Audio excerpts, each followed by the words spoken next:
It was now the 8th day since I had had my accident in the desert, and I had listened to the story of the merchant as I was drinking the last drop of my water supply.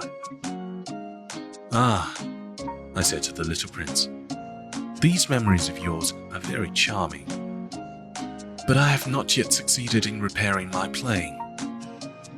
I've nothing more to drink, and I, too, should be very happy if I could walk at my leisure toward a spring of fresh water." "My friend the fox," the little prince said to me, "my dear little man, this is no longer a matter that has anything to do with the fox." "Why not?" "Because I'm about to die of thirst." He did not follow my reasoning, and he answered me, "It is a good thing to have had a friend, even if one is about to die. I, for instance, am very glad to have had a fox as a friend." "He has no way of guessing the danger," I said to myself. "He has never been either hungry or thirsty.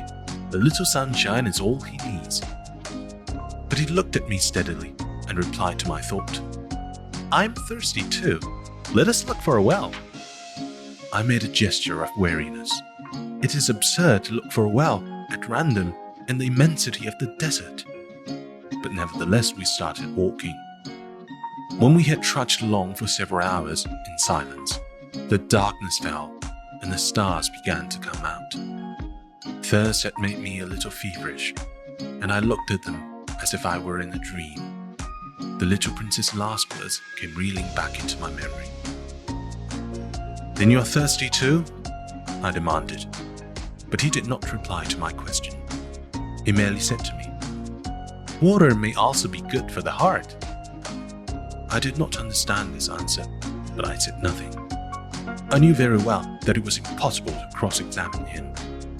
He was tired. He sat down. I sat down beside him. And, after a little silence, he spoke again. "The stars are beautiful because of a flower that cannot be seen." I replied, "Yes, that is so." And, without saying anything more, I looked across the ridges of sand that were stretched out before us in the moonlight. "The desert is beautiful," the little prince added. And that was true. I have always loved the desert. One sits down on a desert sand dune, sees nothing, hears nothing, yet through the silence something throbs and gleams. "What makes the desert beautiful," said the little prince, "is that somewhere it hides a well." I was astonished by a sudden understanding of that mysterious radiation of the sands. When I was a little boy, I lived in an old house, and legend told us that a treasure was buried there. To be sure, no one had ever known how to find it. Perhaps no one had ever even looked for it, but it cast an enchantment over that house. My home was hiding a secret in the depth of its heart. "Yes," I said to the little prince, "the house, the stars, the desert, what gives them their beauty is something that is invisible." "I am glad," he said, "that you agree with my thoughts." As the little prince dropped off to sleep, I took him in my arms and set out walking once more. I felt deeply moved, unstirred. It seemed to me that I was carrying a very fragile treasure. It seemed to me even that there was nothing more fragile on all the earth. In the moonlight I looked at his pale forehead, his closed eyes, his locks of hair that trembled in the wind. And I said to myself, what I see here is nothing but a shell. What is most important is invisible.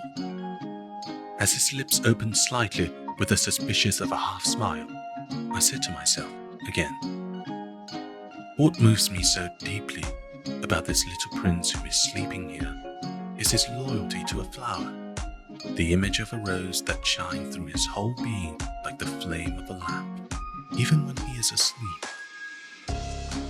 And I felt him to be more fragile still. I felt the need of protecting him, as if he himself were a flame that might be extinguished by a little puff of wind. And as I walked on so, I found the well at daybreak.